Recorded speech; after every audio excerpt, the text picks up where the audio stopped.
Arms stretched out in front of the body in a kind of circle, holding your phone away. Movement 1.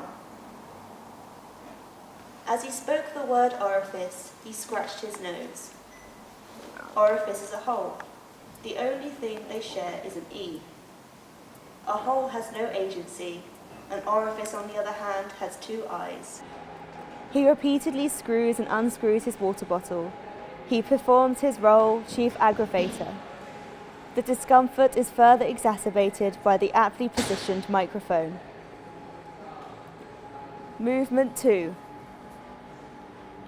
Jive steps as described, arms held in promenade position. Keep jiving after the spin, but just with the basic step.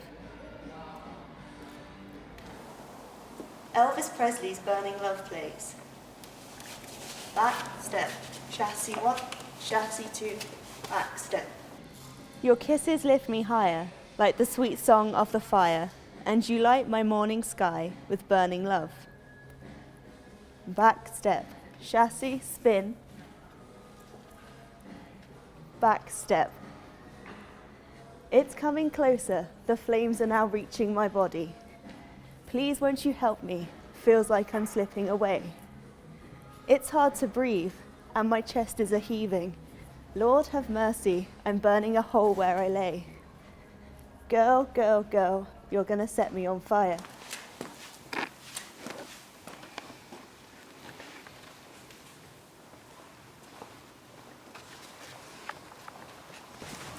Lean over bent knee, and rest elbow on thigh. The phone is now in the left hand. The other arm is outstretched, draping the curtain. Movement 3. This is a series of moments, of flows of energy. John Burgess' Confabulations 2016 essay collection discusses the thoughts of the Spanish poet Garcia Lorca on De Ande. That being a certain resonance, it gives a performance. His description elegantly gives form to what can be understood as embodiment. It occurs when a performer is possessed, inhabited by a force or set of compulsions coming from outside her or his own body. De Ande is a ghost from the past, and it's unforgettable because it visits the present in order to address the future.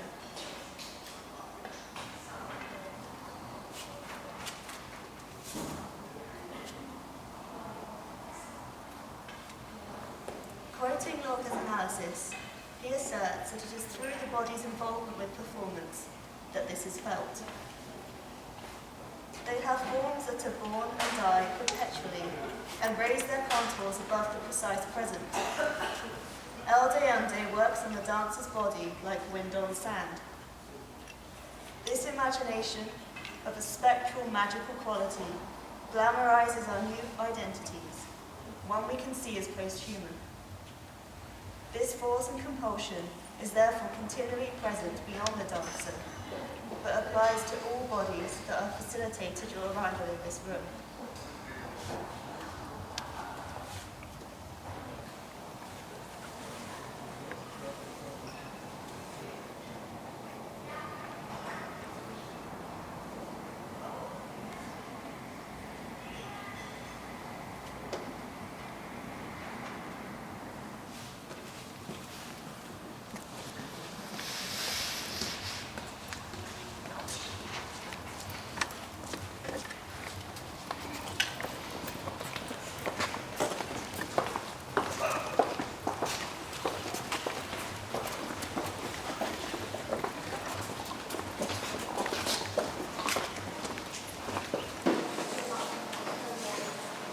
Movement 4.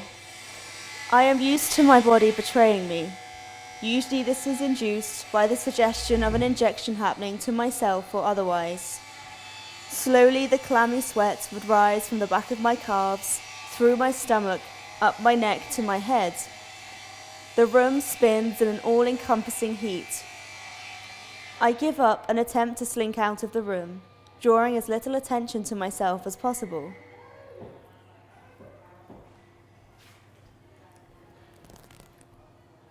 Legs go up on a chair, my brain, heart and stomach all calm down again to fall back in sync with each other. Sitting down with legs crossed forward, phone resting on top of feet.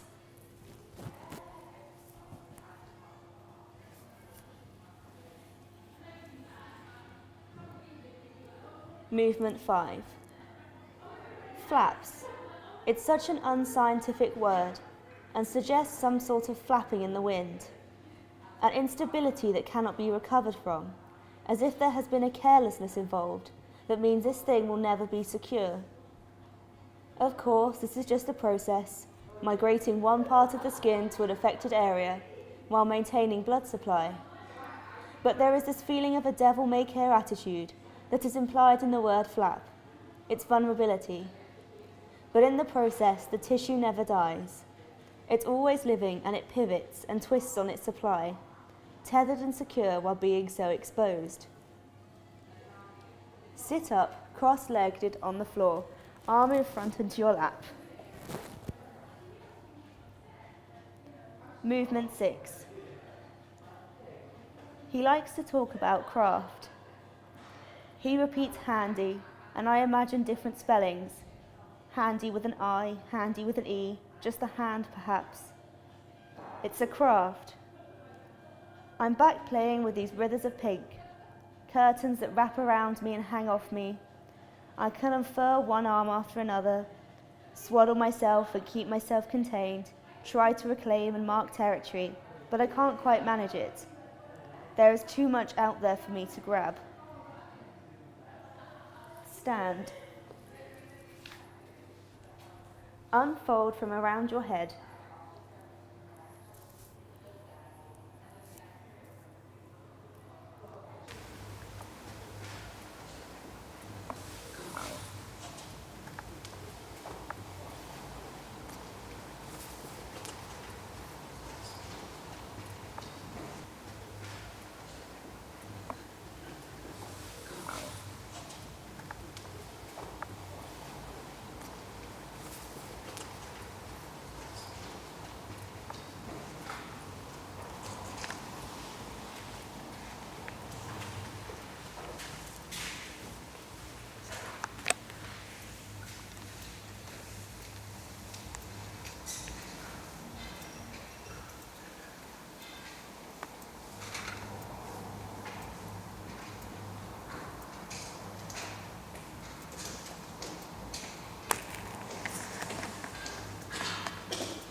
Bent over, head down, knees bent, hands flat on the floor. Movement 7. On touching the inhuman, that therefore I am. Self-touching is an encounter with the infinite alterity of the self. Matter is an enfolding, an involution. It cannot help touching itself. And in this self-touching, it comes into contact with the infinite eterity that it is. Touching matter at the atomic level, of the energy of particles, of more than flesh human and electronic data human. Barad's characterization of touches, touching themselves, and then that touch, touching itself again, reveals an infinite chain of self-touching that makes it impossible to try and isolate knowledge of the body and identity as a static entity. Stand up straight, head bent. Movement 8. Scars are still malleable up to a year after they begin to form. You can manipulate them as cells relock into place, stretch and shifting. I wonder what I could have done To hold my jaw more together. They glued my chin rather than stitching it after my sister decided to swing one of my granddad's old golf clubs into my jaw. It's very faint now, but the keen observer will still see the little dent. The other evidence would be the single hair that occasionally decides to sprout from the tissue without me noticing or plucking it out.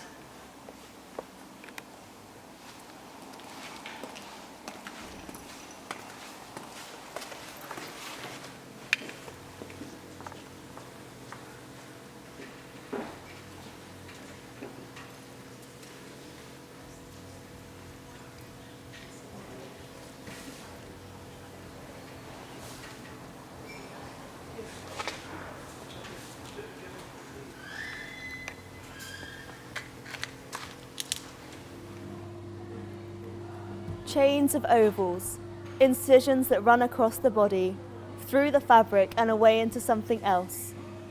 The fleshy, ribbons and ties and something other, leather strapping and mesh. Underneath it all is the bodysuit, something to keep you in, a self. You have to hang on to it, but somehow as your skin seeps out of the oval gaps, you know there's nothing you can do to hold it back.